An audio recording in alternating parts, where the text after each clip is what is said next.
If you've purchased a new bike in the last few years, there's a good chance it came equipped with a SRAM 12-speed drivetrain. The bike industry clearly feels more geared is better, and without a viable 12-speed offering, SRAM has been the go-to option for most bike brands.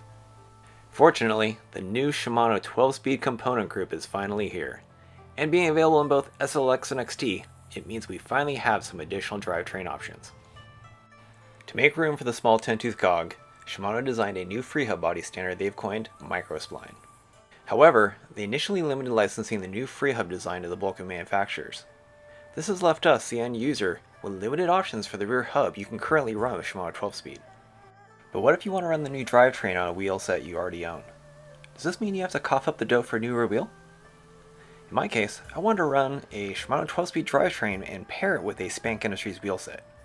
Unfortunately, Micro Spline freehub drivers are not yet available for Spank rear hubs. However, I do have both an XD freehub body as well as a SRAM 12-speed cassette lying around in my garage.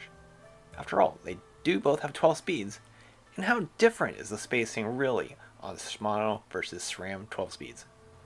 When I threw the calipers on, I really couldn't tell much of a difference, but I'm not the best at measuring, and this is pretty close. We're talking point something of a millimeter, right? Back when we were running 9-speed, mixing drivetrain components between competing brands was actually pretty common. And while neither brand ever recommended the setup, the question is, can we get by with positive shifting performance while mixing and matching 12-speed drivetrain brand components? I had heard it would work, but I figured the best way to find out was to try it for myself. After swapping out the 11-speed HD freehub body for the SRAM XD Driver, I swapped out the wheels. After setting the limit screw adjustments, it was simply a matter of adjusting the cable tension until the bike was shifting smoothly in the stand. A few turns of the B tension screw improved downshifts, and then it was time for the moment of truth. Getting out of the garage, onto the bike and pedaling around.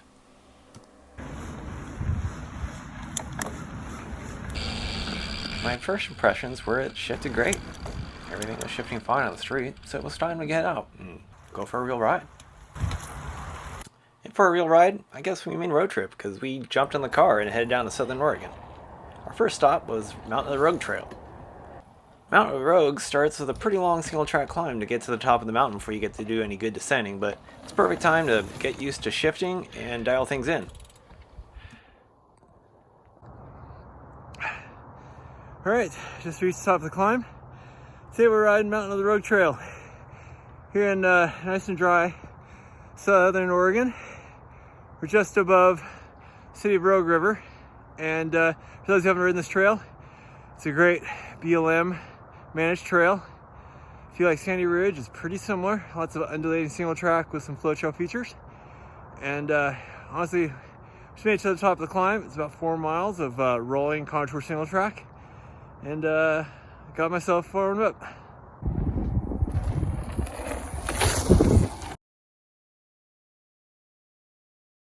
Because Josh did a bunch of burn building over Something here. weird's going on. Somehow this wheel shifted. Alright, so it looks like this is user error. Actually, I need a freehub body tool. That's not tight enough. Damn it. Alright, we're here in Ashland at Bear Creek Bicycles. And John happens to be our local Norco dealer, so the right place to be.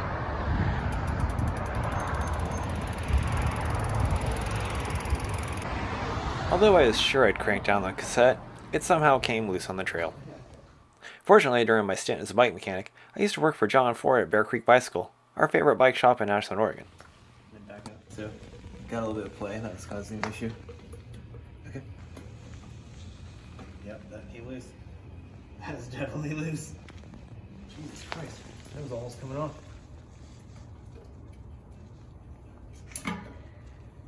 Talk about mechanic failure here. I'm fired.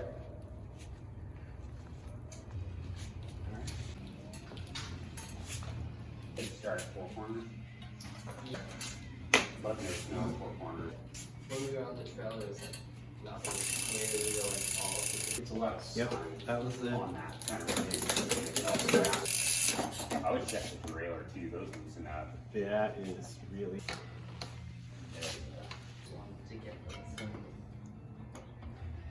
So normally bike shops only just walk behind the counter.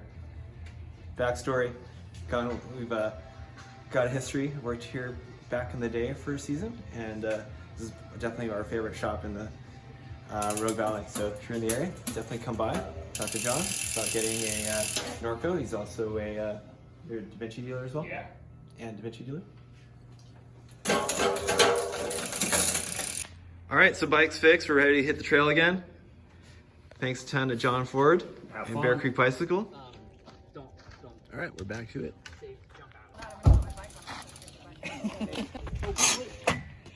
Cassette's tightened, free heel body's tightened. We go for one more run down the mountain. Are you and Al gonna do Jabberwocky? Well, he said he might want to just do BTI, which is fine too. Close. So my first impressions of 12-speed Shimano has been super positive. I especially love the 4-piston brakes being pretty much standard on all mountain bikes. That kind of braking power has just been so fun to have all the time. Once you've gotten used to it, it's just so nice to have, especially considering the speeds our modern bikes can handle. Riding a 6-inch travel Norco Sight, it's an all-mountain bike with really progressive geometry, and it's just a blast on these kind of downhill gravity-fueled trails. It can travel uphill just fine. I have no problems pedaling up thanks to the really steep C-tube angle, and it's just a ball to ride.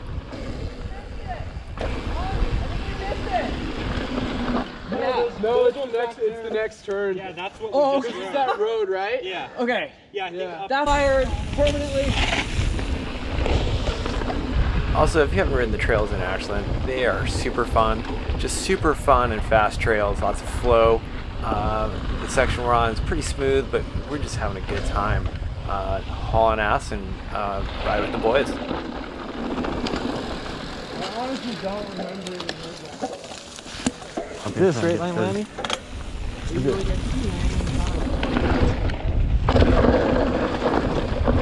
Woo! Definitely lean back too much.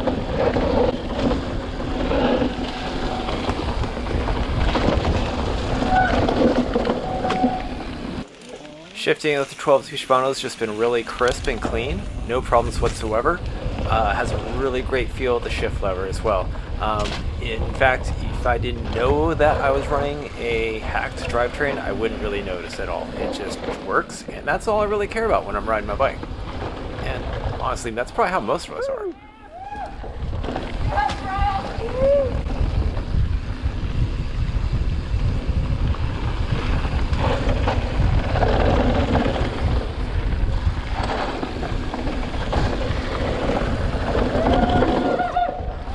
I'm having a ton of fun on this Norco Sight. It's a new model for 2020, and really looking forward to spending a little more time on this bike and telling everybody about it. I'm actually really hoping to build one up for myself. I really like this thing. It just fits my personality to a T.